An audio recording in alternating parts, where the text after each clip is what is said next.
ମା ଡାକି ଡାକି ଯିବି, ଯଶୋଦାକୁ ଡାକି ଡାକି ଯିବି। ଡବଲ ଷ୍ଟେଜରୁ ମେନ୍ ଷ୍ଟେଜ ମୁଁ ଯାଇପାରିବି, ଯାଇଥିବି ବର୍ଷା ହବ। ତ ସେଇ ଯୋଉ ଯାତ୍ରା ପେଣ୍ଡାଲରେ ଯୋଉ ଦର୍ଶକ ମାନେ ଦେଖିବାକୁ ଆସନ୍ତି ବହୁତ ଅଦ୍ଭୁତ ପ୍ରକାର ଆସନ୍ତି।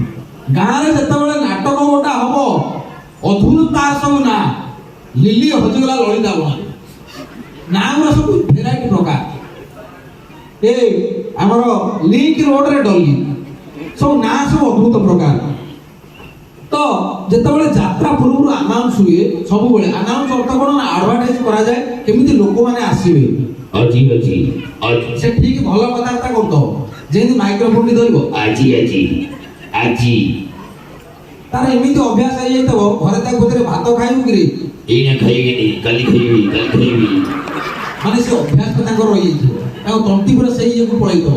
ଆଜି ଆଜି ଦେଖିବେ ସାମାଜିକ ନାଟକ, ସାମାଜିକ ନାଟକ। ଏ ମାଉସୀ ଯେମିତି ଗାଁ ସାରା ତାଙ୍କ ମାଉସୀ। ଆଉ ଡେରି କରୋନା ଖାଇଲା କରିବ। ଆରେ ସେ ଖାଇଲା କରି କ'ଣ ଲୋକ ବାଡ଼େଇବ ନା କ'ଣ? ଆଜି ଆଜି ଆଜି ସନ୍ଧ୍ୟାରେ ଆଉ ଗୋଟେ କାଳ ବିଳମ୍ବନ କରି ଦର୍ଶକ ବନ୍ଧୁ ନିଜର ଜାଗା ଗ୍ରହଣ କରି ନିଅନ୍ତୁ। ଜାଗା ମାନେ ଯେମିତି ଫଟା ହେଇଛି। ଆଜ୍ଞା ବିଶ୍ୱାସ କରିବେନି, ମୋର ମନ ଅଛି ଯେତେବେଳେ ଯାତ୍ରା ଆମ ଗାଁରେ ହଉଥିଲା, ଆମର ଷ୍ଟେଜ ବନ୍ଧାଠୁ ଜାଗା ମାପ ହେଇଯିବ। ଏଇ ମୋର ଏଇଠି କାହିଁ କ'ଣ ତ ମନକୁ ଏ ଜାଗାଟା ମୋର ବା। ଯୋଉଦିନ ବାଉଁଶ ବନ୍ଧା ହେଇଯିବ, ଛିଣ୍ଡା ଅଖା ଆଣି ମୁଁ ଗୋଟେ ପକେଇଦେବି, ଏଇଟା ମୋର, ଏକେ ହାତ ମାରିବନି। ସେପଟେ ଲୋକ ସବୁ ମସଣା ଫସଣା ହେଁସ ଫେଁସ ସେତେବେଳେ ସପ ଧରିକି ସବୁ କଭର କରିଦେବେ। ଆଚ୍ଛା ଯାତ୍ରା ଯେତେବେଳେ ହ୍ୟାଲୋ ଏଇ ଯାତ୍ରା ଯେପଟେ ଏପଟକୁ ରୁହେ, ଏପଟେ ଲଘୁଚାପ ସୃଷ୍ଟି ହୁଏ। ଆଚ୍ଛା ଯେତେବେଳେ ଯାତ୍ରା ଆରମ୍ଭ ହେଇଯିବ, ଅଧଘଣ୍ଟା ଖଣ୍ଡେ ଖାଲି ଲାଇଟରେ ଝିକଝାକ ମ୍ୟୁଜିକ ଫ୍ୟୁଜିକ ଚାଲିବ। ଆଜ୍ଞା ସେତିକିବେଳେ ଗୋଟା ଗୋଟା ସ୍ତ୍ରୀ ଲୋକ ଗଡ଼ିବେ, ଗୋଟା ବୁଢ଼ୀ ଲୋକ, ସେ ତାଙ୍କର ପଖାଳ ଭାତ ଫାତ ମାଡ଼ କରିକି ଆଇଥିବେ, ନାତିକି କାଖେଇକି ଆଣିଦେବେ। ତାଙ୍କର ନାଟକ ସାଙ୍ଗରେ କିଛି ନାହିଁ, କାରଣ ଘରେ ରହିବେନି, ଏକା ଡର ମାଡ଼ିବ ବୋଲି ଆସିକି ବସିବେ ତ, ବସିବେ ତ ଶୋଇବେ। ଆଚ୍ଛା କିନ୍ତୁ କିଛି ସ୍ତ୍ରୀ ଲୋକ ତାଙ୍କୁ ଦେଖିବ, ସେ ପୁରା ନାଟକକୁ ଅବିକଳ ଦେଖୁଥିବେ। ଯୋଉଠି ପାଥର ସିନ୍, ଯଦି ଭିଲିଆନ ମର୍ଡର କରିଦେଇଛି, ଯୋଉଠି କେତେବେଳେ ମରିବ କେଜାଣି, ସେ ଏତେ ସିରିୟସ୍, ଏତେ ନାଟକକୁ ସେମାନେ ଭଲ ପାଆନ୍ତି। ଆଚ୍ଛା କିଛି ଛୋଟ ପିଲା ଆସିଥିବେ, ଯୋଉମାନଙ୍କର ହେତୁ ପାଇନଥିବ, ବୋଉ କିଏ ଚିହ୍ନି ନଥିବେ, ଇଏ ମୋ ବାପା ବି ଜାଣିନଥିବେ, କି କ'ଣ ହଉଛି ଦୁନିଆରେ ଜାଣିନଥିବେ, ସେ ଭଳିଆ ଛୁଆ ବି ଆଇଥିବେ। ସେ ଗୋଟା ଗୋଟା ଅକ୍ଷର କାଳି ଶିଖିଥିବେ, ଖାଇବା ଜିନିଷ ଇଏ ଜିନିଷ। ତ ନାଟକର ଠିକ ଯେତେବେଳେ ଟେମ୍ପୋ ସିନ୍, ମା ଯେତେବେଳେ କାନ୍ଦୁଛି, ସେତିକିବେଳେ ଛୁଆଟା କହୁଛି ବୋଉ ପାମ୍ପଡ଼ ଖାଇବି। ଠିକ ମାନେ ହିଟ୍ ସିନ୍ ବେଳକୁ ତାର ପାମ୍ପଡ଼। ଆଚ୍ଛା ମା ଟିକେ ଆଭଏଡ୍ କରିଯିବ, ଯେ ଟିକେ ମନା କଲେ ରହିଯିବ, ତଥାପି ସେ ଠିକ 3 ମିନିଟ୍ ପରେ ବୋଉ କହିଲି ପାମ୍ପଡ଼ ଖାଇବ।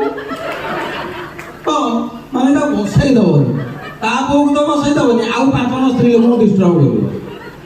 ଆଚ୍ଛା ସେ ସ୍ତ୍ରୀ ଲୋକଟି ଯିବନି ବୋଲି ସେ କ'ଣ କରିବ ନା, ତା ସ୍ୱାମୀକି ଡାକିବ, ତମେ କ'ଣ ଶୁଭୁନି ନା କେତେ ସମୟ ହେଲାଣି, ସେ କହୁଛି ପାମ୍ପଡ଼ ଖାଇବ, ଦଉନ ଆଣିକି ଠିଆ ହେଇଗଲେ, କାହିଁ ଖାଲି ବିଡ଼ି ଟାଣୁଛ, ସରୁ ଛୁଆକୁ ନେଇକି ଯିବେ।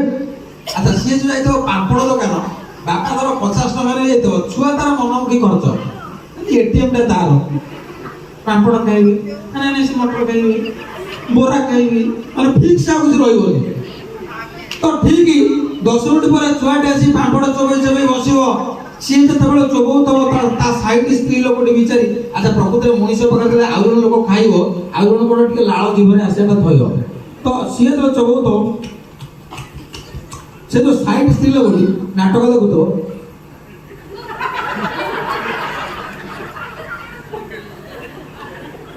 ଆମର ଯୋଉ ଘରୁ ଆଣିଥିଲେ ମଟର ଅଛି।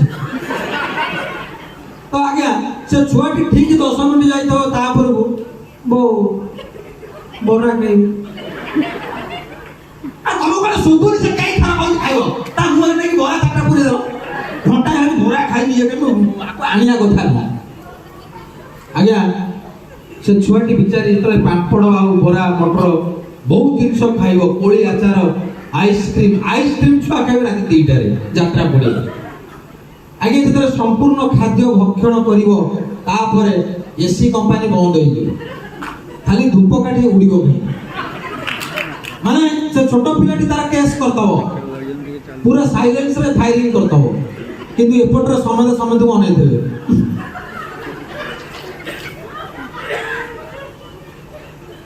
तो हठात आपण देखिबे जेतेबेले यात्रा रे सबुठू गोटाए लोकर बहुत कष्ट से लोकटी आपण माने जानि जो भाईटी साइकिल स्टैंड रे बसता है ता जीवन रे 4 दिन नाटक होई कि जाइतबो से किछि जानि नतबो बाउंस भीतर खोला हबो से आसी पहुंचियो कारण तार 20 मिनिट धरे साइकिल चाबी मिली गला दया करी आसी दे जाओ राठवा भाई तुम साइकिल चाबी मिली गला दया करी आसी दे जाओ अरे को सिम चलछि की मु केन कहली तो सकाळ साइकिल हजी गला कोड ट्रक बाडे देला की कोडी एई गला तो बुझिबी हो तो आज्ञा आम गाँव गोटे यात्रा होता मोर मन पड़ुଛି आम दादा जने से पोस्ट पियन थांती गाँव रे कला लोक पाखरे थाए किंतु तांकर अभ्यास न थाए तांको कलाकार बना जाए गाँ बनाए गोटा सामान्य पिला को कलाकार गाँ तैयारी करे जन को डाक्टर गाँ तैयारी करे जन को पुलिस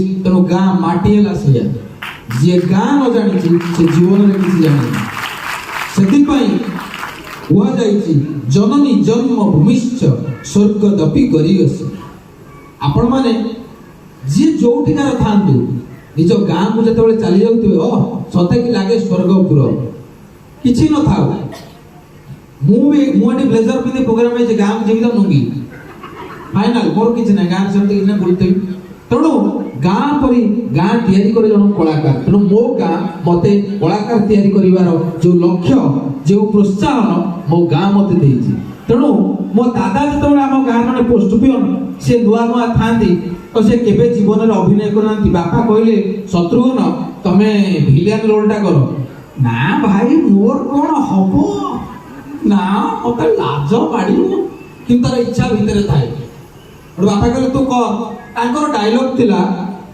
गोटे हिरोइन के विलेन गोडेला परे हठात ता घरे पहुंच जाइछि हिरोइन जे रोल करतला से मैरिज करि जाइछि तो शत्रुघ्न दादा काई कहउछंती ए ताको डायलॉग थिला तो हाथर संखा तो मथार सिंदूर सबुदिने पोछि देबी किंतु से एते भयावित एते एक्साइटेड हे जाइथिले कोन जे डायलॉग कइले हेलो सबुदिन पाए तो हाथर सिंदूर तो मथार संखा पोछि देबी पूरा एक्साइटेड भूल तो कर देइछंती फोन डबल थर ताको डायलॉग मारी आउतरे भूल कर देले हेलो ए सबु दिन पई तो हाथर सिंदूर आउ तो पादर संख्या पुछली एपटू स्त्री लोक माने पाटिकार कले एटा